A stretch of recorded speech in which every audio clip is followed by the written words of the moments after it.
A lo largo de los últimos 2 siglos, se ha promovido la idea de que la historia sigue un proceso simple y lineal, en el cual cualquier interrupción resulta en un retroceso traumático para la humanidad. Este planteamiento dio origen al mito del oscurantismo, que en el discurso decimonónico se definía como una prolongada interrupción de 1000 años de progreso que ocurrió durante la Edad Media. Bajo este concepto, se fabricaron diversos mitos con el fin de demostrar que a pesar de los contratiempos, la humanidad está siempre destinada a alcanzar grandes cosas, aunque sus metas hayan tenido que postergarse unos cuantos siglos. Uno de los mitos que prevalecen hasta hoy es que la gente en la Edad Media creía que la Tierra era plana. Este mito surge en el siglo XIX a partir de la idea de que la Iglesia promovía la interpretación literal de la Biblia, prohibiendo cualquier estudio científico. El estudio de la geografía, según algunos autores del siglo XX, entró en hibernación a causa de este atraso cultural de fundamentalismo cristiano, y no sería hasta la demostración primero de Colón y luego de Federico de Magallanes que se demostraría,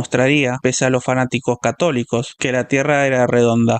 ¿Por qué se promovió y se sigue promoviendo este mito? Porque la creencia de una Tierra plana es considerada un síntoma de ignorancia y simpleza mental, mientras que el conocimiento de la Tierra esférica es visto como una señal de progreso y modernismo. Autores del siglo XIX que promovieron la idea de una época oscura durante el periodo medieval, como William Hewell y John Draper, vieron en esto un ejemplo para atacar el catolicismo romano como el principal culpable del atraso cultural y científico que supuso en esos siglos. La historia de que fue Colón quien propuso que la Tierra era redonda ante los teólogos y eclesiásticos fanáticos que dudaban de su afirmación fue el autor estadounidense Washington Irving, en su relato ficticio Una historia de la vida y viaje de Cristóbal Colón, de 1828. Irving, influenciado por la creencia angloamericana de que el periodo medieval fue un atraso por culpa de la Iglesia Católica y que no fue hasta el Renacimiento y la Ilustración que volvió a florecer la ciencia y la cultura, fabricó el mito de que la gente creía que la Tierra era plana bajo aprobación de la Iglesia Católica en su relato.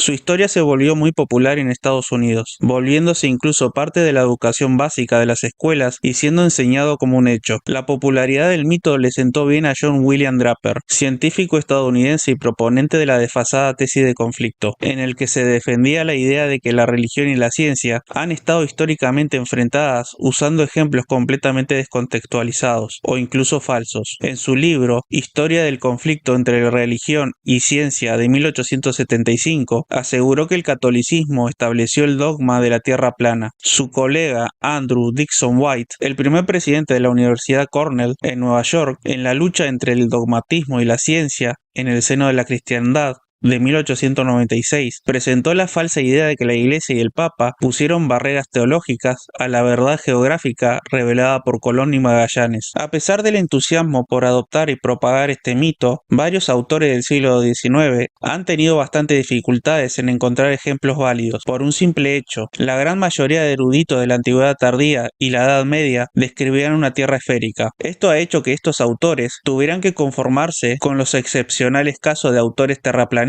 que seguían una interpretación literal de algunos pasajes bíblicos. En su Historia de las Ciencias Inductivas de 1837, William Hewell, filósofo de la ciencia británico, citaba precisamente dos de los pocos casos que se conocen de terraplanistas cristianos, Lactancio y Cosmas Indicopleustes, así como también el ejemplo del Papa Zacarías reprimiendo a Virgilio de Salzburgo por su creencia de que las antípodas estaban habitadas. El problema en estos ejemplos es que estos dos autores no ejercieron ninguna influencia entre sus contemporáneos o en los eruditos de la Edad Media. Lactancio, quien vivió entre los siglos III y IV y cuyos trabajos fueron condenados como heréticos después de su muerte, rechazaba toda afirmación presentada por los paganos y creía que la idea de que la Tierra fuera un globo era muy irreal, pero su posición era casi que solitaria entre la gran mayoría de teólogos y autoridades patrísticas. Esto porque la mayoría de los teólogos cristianos habían sido educados con maestros paganos y rechazaban la literalidad excesiva en la interpretación bíblica,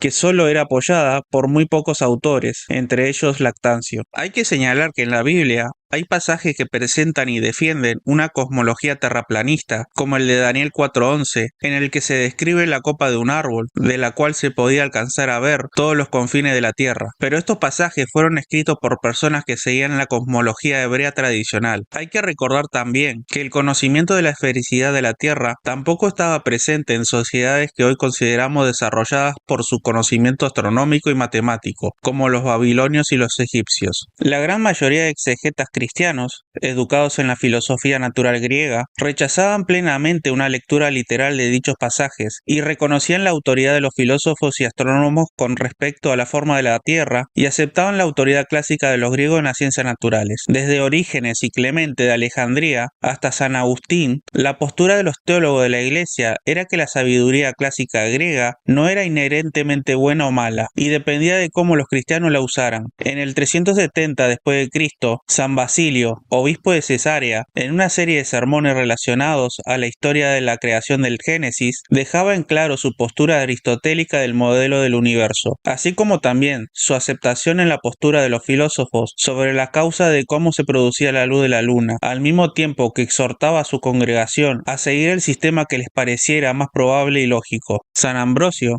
a finales del siglo IV, advertía a su congregación sobre los peligros de interpretar las escrituras de forma excesivamente literal. Según él, no debíamos creer literalmente que el mundo estuviera sostenido por columnas cuando Dios dijo que había establecido los pilares de la tierra, sino entender que esto simboliza cómo Dios apoya y sustenta la esencia de la creación. Un caso ejemplar es el de San Agustín de Hipona. Previamente un maniqueo, San Agustín se educó en las ciencias clásicas y en la astronomía y comprendió que a través de la matemáticas, los astrónomos podían predecir con precisión los movimientos planetarios. Para los maniqueos, esto suponía una blasfemia. Su fundador, Mani, enseñaba que los planetas eran seres divinos que ayudaban a nuestra alma a unirnos con Dios en los cielos. Insinuar que el camino hacia Dios podía ser estudiado y comprendido desde las matemáticas era una abominación. Por esta razón, el estudio de la astronomía y la filosofía natural alejó a San Agustín del maniqueísmo. San Agustín, en sus comentarios sobre el Génesis, reflexiona sobre la presencia de la luz en ciertas partes de la Tierra, mientras está ausente en otras, como una forma de explicar la diferencia horaria entre regiones. Este razonamiento solo puede tener sentido si San Agustín creyera que la Tierra era esférica. Aunque San Agustín, al igual que San Ambrosio y San Basilio, aceptaba la esfericidad de la Tierra, no creía que las antípodas, que eran la región opuesta al hemisferio norte, estuvieran habitadas. Esta postura ha generado confusión hasta el día de hoy, ya que algunos interpretan esto como evidencia de que San Agustín y otros teólogos eran terraplanistas. Sin embargo, la creencia de que las antípodas no estaban habitadas no contradice la idea de que la Tierra fuera esférica, pero más adelante profundizaré en este punto. El siguiente ejemplo que da Hywel es el del comerciante cristiano Constantino, o Cosmas Indicopleutes, el navegante del Índico, como se le conocía originalmente al autor de Topografía Cristiana, un texto de geografía bizantino del siglo VI, en el que presentaba la idea de que la Tierra era plana. Cosmas pertenecía a la corriente nestoriana que seguía la doctrina literalista de interpretación bíblica de Antioquía, liderada por Diodoro de Tarso a finales del siglo IV, quien decía que la Tierra tenía la misma forma que el tabernáculo. Esta escuela fue criticada y condenada por otros exegetas bíblicos, principalmente la escuela de Alejandría, que seguía una interpretación alegórica de las escrituras. Cuando la doctrina del patriarca Nestorio, miembro de la iglesia de Antioquía, es condenada en el concilio de Calcedonia en el 451, varios de sus seguidores se exilian a Persia, estableciendo la iglesia de Oriente. En el siglo VI, su patriarca, Maraba I, conoce a Cosmas en Alejandría, a quien le transmite su postura bíblica, incluyendo la idea de que la tierra tenía la forma del tabernáculo. El trabajo de Cosmas fue una defensa a la visión cosmológica de la escuela de Antioquía, citando a importantes miembros como Juan Crisóstomo y rechazando la idea de una tierra esférica y la teoría de las antípodas. La cosmología de Cosmas fue severamente criticada por el filósofo cristiano neoplatónico Juan Filópono, también nativo de Alejandría. Aunque no se dirigió directamente a Cosmas, Filópono, en su comentario sobre el Génesis, escrito hacia el año 550, criticó en su lugar a otro miembro de la escuela de Antioquía y terraplanista, el obispo Teodoro de Mopsuestia. Filópono, si bien veneraba las escrituras, sostenía que éstas no podían usarse como base para enseñar o aprender sobre astronomía. En su lugar, apeló a las observaciones empíricas para demostrar que la Tierra y el universo eran esféricos. Además, el trabajo de Cosmas también fue objeto de crítica por parte del patriarca Focio de Constantinopla en su biblioteca del siglo IX. Cosmas entonces no solo es duramente criticado por sus contemporáneos y por el mismo patriarca de Constantinopla, sino que además su trabajo no sería traducido al latín hasta 1706, siendo virtualmente desconocido en Occidente hasta entonces. En la Edad Media, los teólogos y filósofos continuaron apoyándose ya no solo en la autoridad clásica de los griegos, sino también en los mismos patriarcas como San Agustín y San Ambrosio, que defendían la idea de que la Tierra era esférica. A pesar de que el griego como lengua de estudio desapareció en casi todo Occidente a comienzos de la Edad Media, y trabajos que presentaban la noción de una tierra esférica, como lo de Aristóteles o Ptolomeo, se perdieron al no haber traducciones de sus obras al latín, gran parte del conocimiento clásico sobrevivió, aunque de forma simplificada, en enciclopedias latinas copiadas y estudiadas en monasterios cristianos. En estas enciclopedias se presentaban argumentos a favor de la esfericidad de la Tierra e incluso los cálculos que había realizado Eratóstenes en Alejandría en el siglo III a.C.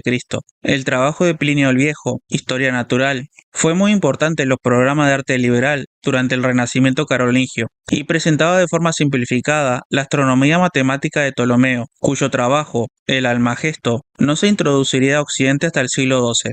Las nupcias de Mercurio con Filología, de Marciano Capella, también muy estudiada en la Alta Edad Media, presentaba incluso un modelo semi-heliocéntrico, con Mercurio y Venus orbitando el Sol, y esto junto con los demás planetas la Tierra. Este modelo fue representado en diagramas, y estos resultaron ser muy consultados en escuelas carolingias y más tarde en las universidades. El influyente erudito cristiano, Isidoro de Sevilla, basó gran parte de sus obras en estos y otros textos al disponer de una gran colección de libros en su biblioteca. Sin embargo, su postura con respecto a la forma de la Tierra ha sido tema de debate entre los historiadores. Si bien su influyente obra, Etimologías, recopilaba información de varios autores clásicos que defendían la esfericidad de la Tierra, incluso adoptando la cosmología esférica de Aristóteles, en el libro cuarto, titulado De la Tierra y sus partes, utiliza el término orbus para describir la forma de la Tierra, una palabra que puede significar tanto esfera como círculo, pero que Isidoro rápidamente aclara qué significado favorece al comparar la Tierra con una rueda. Algunos historiadores han interpretado este pasaje no como una afirmación de que Isidoro creía en una Tierra plana, sino como una posible referencia al ecúmene, es decir, a la porción habitada de la Tierra dentro del círculo del Mediterráneo. Pero James Hannam, historiador de la ciencia y la religión, ha presentado argumentos válidos para considerar la postura de que, a pesar de su erudición, Isidoro creía en una Tierra plana.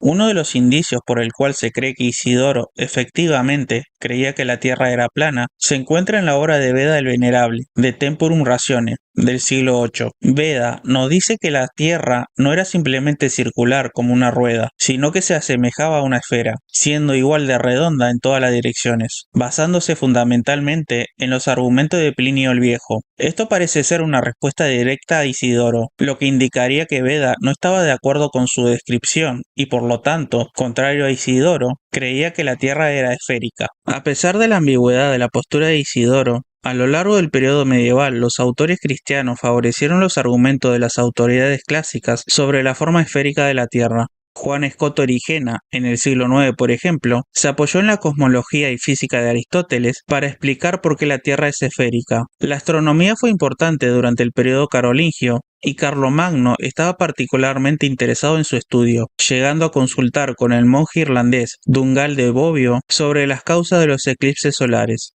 Dungal respondió con un discurso explicando cómo la Tierra, la Luna y el Sol interactuaban para producir eclipses lunares y solares.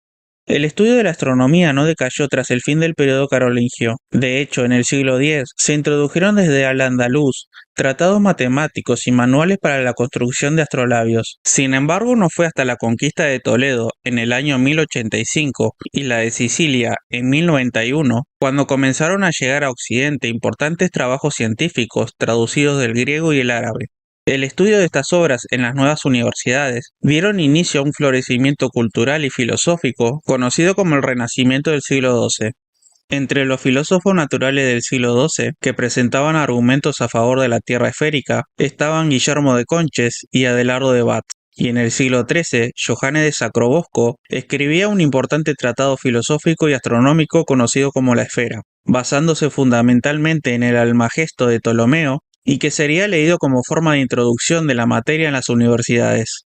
A mediados del siglo XIII, el filósofo natural Roger Bacon mencionaba la esfericidad de la Tierra en su Opus Maius, describiendo cómo la trayectoria del Sol por la eclíptica afectaba el clima de distintas zonas del mundo. Por su parte, Tomás de Aquino, citando a Aristóteles, señalaba que la variación en la posición de las constelaciones según la ubicación geográfica era una prueba de que la Tierra es esférica. Los autores del siglo XIX en adelante confundieron el debate de las antípodas con la idea de que se defendía una postura terraplanista en la Edad Media. En la segunda parte hablaré sobre este tema, así como también la polémica posterior que surgió sobre el debate de la circunferencia de la Tierra luego del descubrimiento de un texto de Ptolomeo en el siglo XV, y cómo ayudó esto a Colón en preparar su viaje a las Indias. También hablaré de cómo el conocimiento de la Tierra esférica se transmitió a la población en general durante el periodo medieval.